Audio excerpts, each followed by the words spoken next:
Yesterday I had to do my radio show, and the first 15 minutes I found so difficult, and I was doing my tribute to him. But then I realised that he'd be sitting behind me, poking me in the ribs, as he used to do, and saying, "What are you doing? This is radio. Get on with it. Make people happy. Make people laugh." Because that was his big thing. He loved to entertain. He loved to make people laugh. He had an enormous brain. I mean, he was fiercely clever, very bright man. But he used to say, if something went wrong in one of the shows that we did, because we worked on Children in Need and the Terry and Gaby show, he'd just say, "Gaby, it's only TV." I love and he was that. right.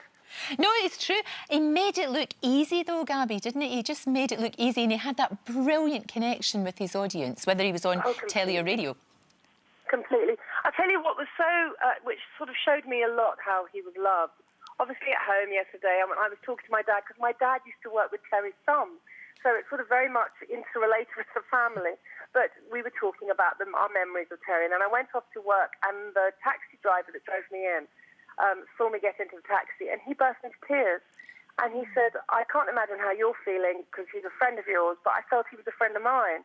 And I'm in tears. And then when he said goodbye to me when I arrived at BBC, the taxi driver started crying again. He said, "Oh, please don't tell anybody my name, but just please remember me to his family and tell them that he affected all of us in a wonderful way. We all loved him." And that moved me more than anything. That's incredible. It really is. That connection, like we said. Gaby, thank you so much for sharing your memories. I really, really appreciate it. Thank you. And as you said, thoughts, of course, with his family. Just an incredible man. And tributes to Sir Terry have poured in. The Prime Minister has tweeted, "My thoughts are with Terry Wogan's family. Britain has lost a huge talent. Someone millions came to feel was their own special friend. I grew up listening to him on the radio and watching him on TV. His charm and wit always made me smile."